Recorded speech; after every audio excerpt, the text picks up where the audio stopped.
Hello, you wonderful people, and welcome to another episode of Nerd Mode, this being a show where I introduce you to a series that you may or may not be familiar with. For today's episode, I'm going to talk about the Netflix original series, Travelers. Like always, this isn't a review, it's just me talking about a series that I really like that I recommend you check out for yourself. Travelers is a science fictional drama about a group of people known as Travelers, who are essentially time travelers who have come back in time to save the future. The future that they come from is a pretty rough place, though where the show is right now, we've yet to actually see it ourselves. We've heard it described here and there, but that's about it. The series follows a team of travelers which consists of Grant, Carly, Philip, Marcy, and Trevor. Or at the very least, this is their host name.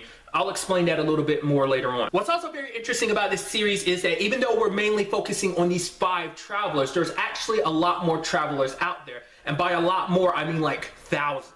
All with their own missions, working as cogs in this giant machine, trying to affect the present so that they can change their future. So there are quite a few things I need to break down. First, let's talk about how they actually do their time travel in the show, and it is a system that they refer to as the TEL system. TEL being an acronym for time, elevation, longitude, and latitude of a person's death. Basically, there are 4 coordinates that are needed to transfer a traveler's consciousness from the future to the past. Now let me try to break this down as simply as I can. There's a person in the past that's about to die, and then there's a traveler in the future. The TEL system takes that traveler from the future, that person's consciousness, and sends it back in time to a few seconds prior to this person in the past dying, so that the future traveler's consciousness can overwrite that person in the past. Do note that once a traveler has taken over somebody's body, that original consciousness in that person's body completely disappears and there's no way to ever get it back. But all of that lends itself to what I was trying to say earlier when I was referencing the fact is that they're using their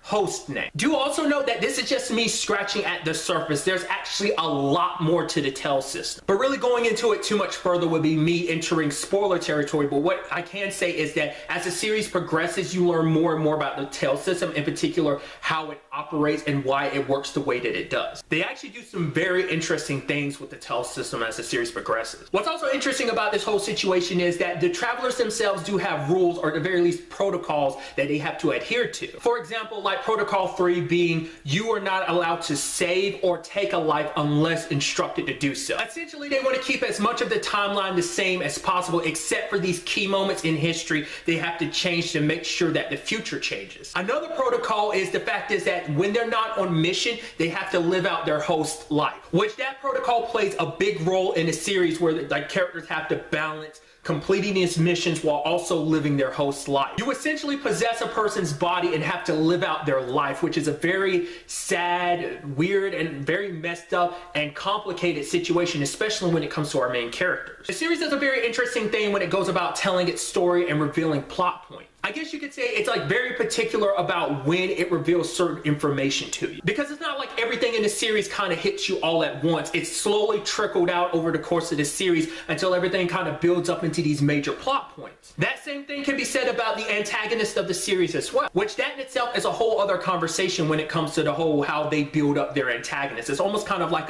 it's happening in the background slowly but surely type of thing. I guess the best way I can kind of put it is, in certain regards, the show kind of has a slow burn to it and how it builds up to things, essentially. The show does such a great job pulling you in and making you invested and trying to figure out what's going on and where the story's going, as well as just the grand design of everything. Season 3 of Travelers premieres on December 14th. But really, that's all I want to talk about in this video. Till the next time we meet, be happy, be safe, live life to the fullest, and enjoy it. Good day and good